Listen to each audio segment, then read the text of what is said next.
As has been our tradition, we begin the ceremony with a member of the graduating class whom you have selected to speak to and for you, class speaker Alvaro Huerta.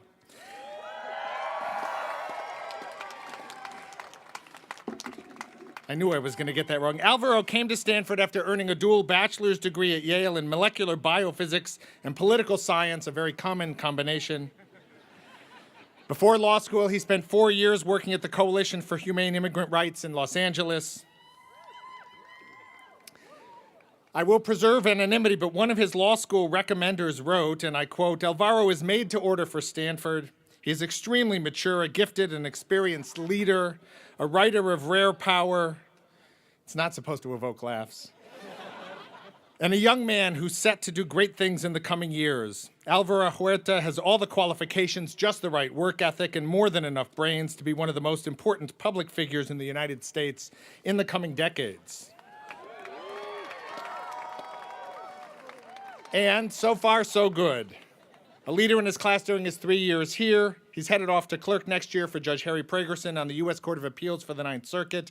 And from there, who knows? Certainly, we look forward to watching and perhaps one day welcoming back President Huerta. Alvaro.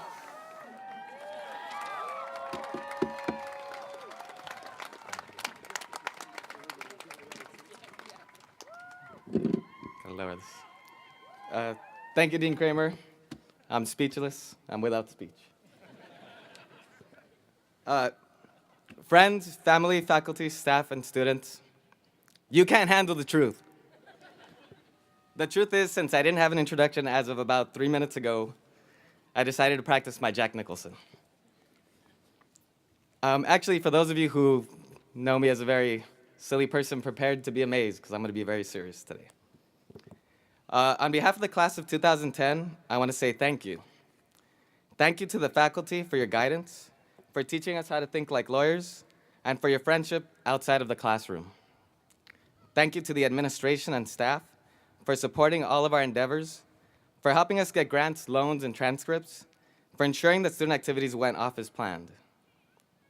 Thank you to our friends for putting up with our lame law school jokes and reminding us that we were something else before we were law students.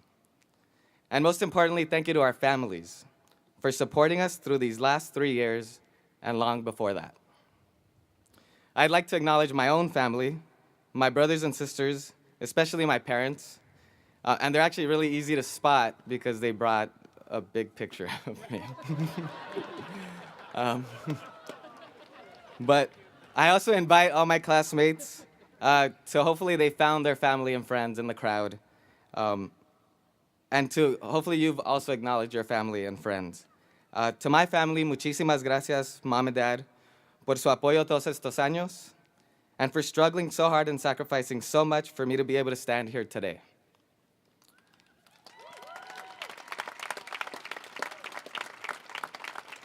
We appreciate all of the people who stood behind us, who have high expectations of us.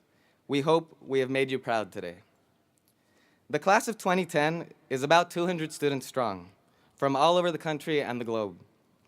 We have master's degrees and PhDs. We are talented musicians, authors, and athletes. Before law school, we were management consultants, high school teachers, filmmakers, and labor activists. We were Fulbright scholars, Peace Corps volunteers, members of the military, and entrepreneurs. Some of us were even professional poker players, lifeguards, bartenders, and sandwich artistes. The list goes on, and the diversity of experiences, interests, and talents is astounding. Yet, however different we were before we came to law school, we leave it with at least one thing in common, an amazing degree of debt. Yes, ladies and gentlemen, we all owe some bank a ridiculously large amount of money, but that's not the kind of debt I'm talking about. I mean that we owe a debt to society at large. We're graduating from SLS. The doors of opportunity are wide open to us. Sure, we all worked hard and struggled to get to where we are today, but now that we are here, we have to recognize just how privileged we truly are. And because of this privilege, we owe it to those who have not had the same opportunities, often because they were denied those opportunities, to give back. It is critical for lawyers to give back to the community and to use their legal skills to protect and advance the rights of the most vulnerable populations, people who often don't even know that they have rights. I know that not everyone is going into traditional public interest careers, but as we have been reminded over and over again by the dean and other faculty members, each one of us should strive to make pro bono work part of our lives. It is worth repeating at least once more before we leave this school. And here, I make a brief pause for those of you who do remember me from the law school musical.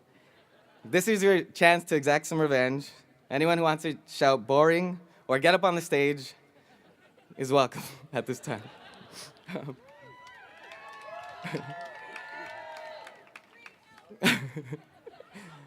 Now, the class of 2010 has seen a lot of changes during our time at SLS. We've been called the guinea pig class. The new Munger dorms went up and Kresge Auditorium came down. We shifted away from the semester calendar to the quarter system.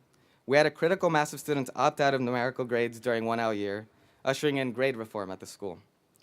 Now our transcripts have a mix of 3.4s, H's, P's, MP's, K's, and book prizes. Friends and family, don't worry, we don't understand what book prizes are either. These last few weeks, somehow L's became the most highly sought letter of the alphabet because it meant we could actually graduate. However, these changes are minor compared to the changes that have occurred throughout the world over the last 3 years. Some of us campaigned in Iowa, Nevada, New Mexico, and California to help elect the first person of color to the presidency of the United States. And that president nominated the first Latina onto the highest court of the nation. After months of political infighting and public debate, Congress finally ensured that millions would be insured. We witnessed as the economy took a dive so low it's been compared to the Great Depression. Once secure big law firm jobs became scarce, and deferral dates moved farther into the future.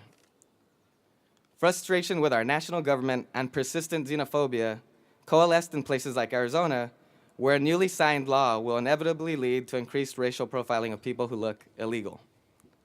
In Texas, the Board of Education nixed Thomas Jefferson from a list of historical figures whose writings have inspired revolutions because he coined the term separation between church and state. We're also in the middle of the most devastating environmental crisis in decades. I know, I sound really depressing. I don't mean to be. This is a celebration after all, but it is worth reminding ourselves why we came to law school in the first place. We can be agents of change. We can help find solutions to the world's problems. We can be leaders. I want to leave you with a few words, and many of you will be relieved to hear that they are not my own. The quote is from Nelson Mandela, who is, among many other things, an accomplished lawyer. He said, and I'm paraphrasing, "A degree is not in itself a guarantee of leadership, and it means nothing unless one goes out into the community to prove oneself." The last 3 years of SLS have been transformative. We leave this place, some of us this week, some of us after the bar exam, with high hopes and expectations for the future. We also leave with friendships that will last a lifetime. And with that in mind, I ask that everybody turn to the person next to you or near you, give them a high five, a hug, or a fist bump. Congratulations to the class of 2010.